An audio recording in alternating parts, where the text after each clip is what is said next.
Okay, so it's time to harvest the beetroot and the turnips, which I've grown in the garden this year instead of containers, store them for winter, and then prepare these two beds for the spring.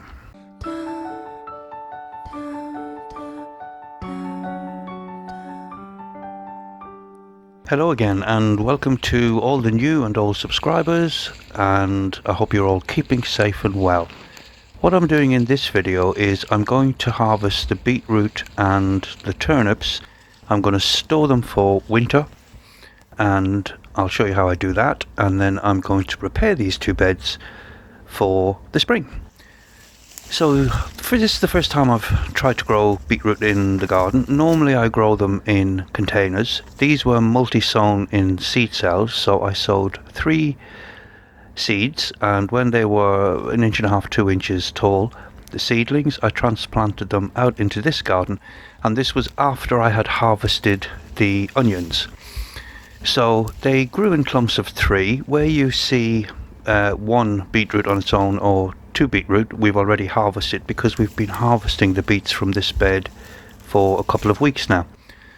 So they grew extremely well like this in the garden. I've never been able to get really good beetroots out of containers for some reason. I know many people do grow them very well in containers. Mine don't seem to grow well. However, this year, following on from the onions and transplanting them into the garden here, they grew fantastically well. Now, you may be thinking I'm harvesting them a little bit on the small side, but this is how we like the beetroots. Somewhere between the size of a golf ball and a tennis ball is just about perfect for us, for our taste. There is something I noticed about and it may be just where this bed is positioned, but there is something I noticed about the clumps of 3 that haven't been harvested, and that is where the 3 are still together like these.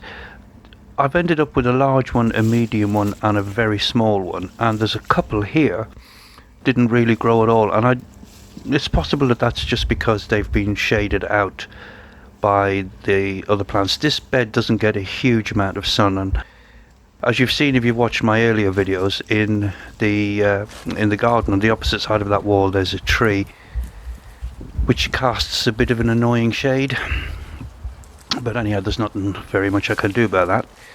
So this bed is 5 foot by 2.5 foot, and this really is the first year that I've actually managed to make it really work.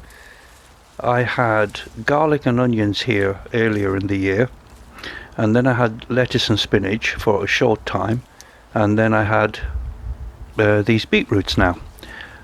So I've really, this is kind of the first year that I've managed to actually plan sowing and having the seedlings ready to go out. When one plant was harvested, I was ready to put in seedlings for a new crop. So I've learned a couple of things.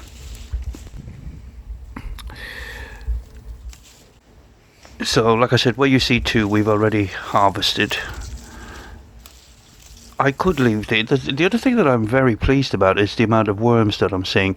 Now again, if you watched one of the earlier videos about how I'm slowly changing this dense London soil into something that's a lot more fertile and a lot more friable, this is one of the beds.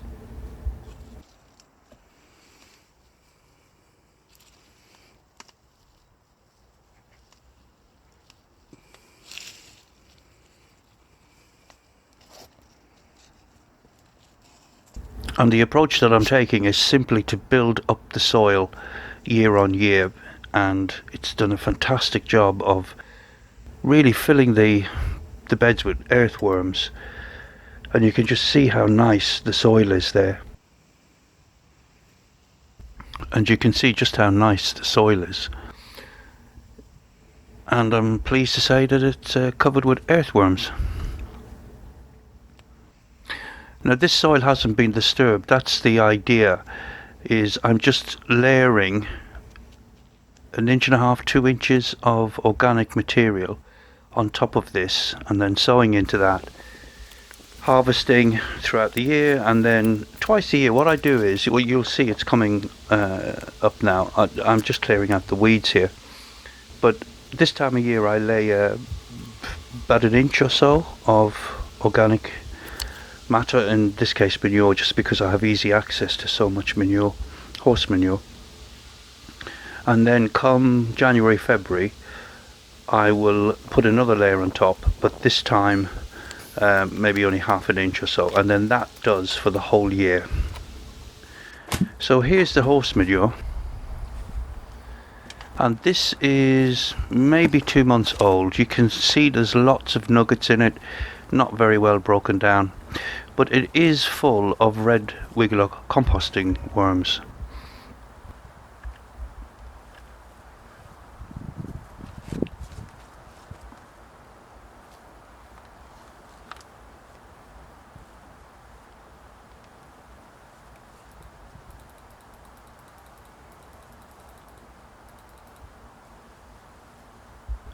Now I'm just pushing it around to fill the bed by hand. I mean, obviously you can use a rake or whatever. I don't know where the rake is. I think it might be down on the allotment, so I'm just pushing it around by hand, evening it out, just keeping it inside the raised beds. And now the next thing I'm going to do is add a layer of leaf mould. This is a 10-litre container, so this is all I'll add.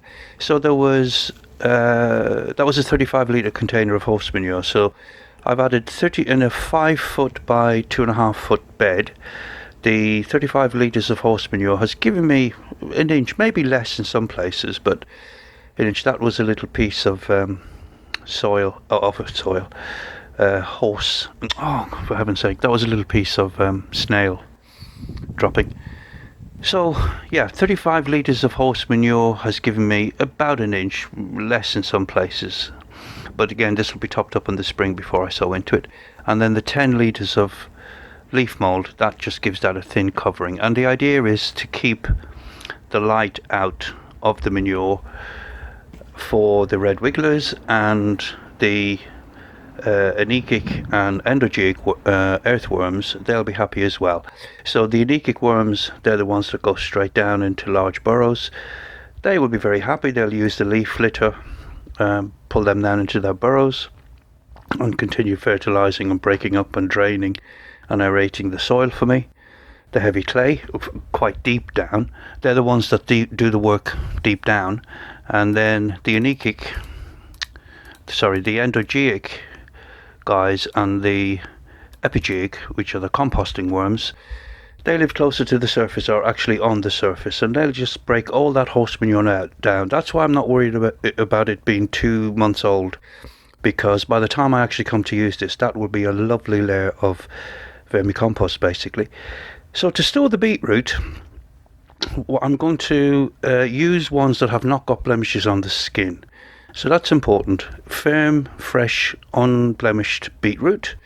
I remove the tops, I leave the root intact. Any ones that have got blemish or any slug damage, there's very little slug damage considering the amount of slugs we have in the garden, so I'm surprised and pleased about that. But the beetroots that are going to go into storage, they will be the ones in the best condition with the tops removed, and the tops are edible, the roots kept intact. And then what I'm going to do is, this is a bag of wood shavings. You can use sawdust, you can use coconut coir. This was found on the side of the road, and I put a post up, and somebody suggested that it may be that something like, apparently mushroom factories buy these bags of shavings, because it was all bagged up in a thick plastic bag, so it obviously come from some sort of joinery factory or carpentry setup. But anyhow, I've got wet wood shavings here, mixed with a little bit of sawdust. So I dampened them through, let the water drain so it's not saturated, it's not soaking wet, it's damp all the way through. And then I just put a ring of beetroot into the container, making sure that they don't touch, roots down, tops at the top, and then cover with about 2 inches of the damp wood shavings. And basically I'm just going to do this all the way up to the top of the container, and then the last layer at the top of the container will be a layer of the damp wood shavings. That will keep the light out. Air can circulate all the way through the container because it's open top. I obviously can't leave it out in the elements because it's not boxed in, so this will sit in the lean-to at the back of the house, which will keep the rain off. And it's quite cool in there, but air does circulate. So that's the kind of best storage setup I have, because I don't have a root cellar. Although I am considering doing something either down on the allotment or in the garden, but that's for the future. And just tap them down, and that's basically it really. Air can circulate, it's damp, they're not touching each other. It is important to check them in storage though every once in a while, just check that they're still firm. And but we'll be using them. They may last till Christmas or January, so I'm sure they'll be in good condition, stored like that. So that's how I'm storing the beetroot. And here's the turnips, and essentially I'm going to do exactly the same with the turnips. So these are purple top Milan, and again this is the best crop of turnips I've ever had. I tried several times to grow turnips and just couldn't, and then I tried a few in the container and they grew, but they didn't grow very well. They looked more like a sort of a flat radish, a bit like the one on the right there. That one didn't grow too good, and I noticed that with the turnips. I multi-sowed these, but I ended up separating the plants out because a few of the earlier ones that we harvested, and again good to see so many worms around in this bed, but some of the earlier ones that we harvested, they just weren't fattening up or plumping up, so I separated them. And for some reason, I don't know if it's just me or if it's the way I sowed them, but the multi-sowing didn't work very well for the turnips. So they grew good. That's about the size. Again, we're harvesting them a little bit on the small side maybe, but that's how we like the turnips. So again, this is a smaller bed actually, the area for this bed, because there's spinach on the other half of that bed. So these turnips came from it'd probably be 2.5 foot by 2.5 foot space. So we got quite a lot of turnips out of that for such a small space. You can see the spinach to the right there, so it's actually a very small area, and very pleased with these. There was only one or two just really didn't flatten out at all, but same principles. Any of them that are damaged in any way, they'll go into the fridge, or they'll just be kept on a shelf in the kitchen, and we'll use them quite soon. And the others, I'm going to cut the tops off, leave the root intact, not wash them, just rub any dirt off by hand, check that they're firm, not damaged, and then they'll go into a container, a 35 litre container of damp soil dust or wood shavings. You could use coconut coir, you can use peat, you could probably just use spent compost, I'm not sure about that, but it just needs to be damp. And yeah, that's it basically. They'll be covered exactly the same way as the beetroot. The final layer because it's an open top container, the final layer will be a layer of the damp wood shavings, not the turnips sitting out on the top. And we'll eat them throughout the winter. These will probably last a bit longer than the beetroot because I grew them, but we're not big turnip fans here really.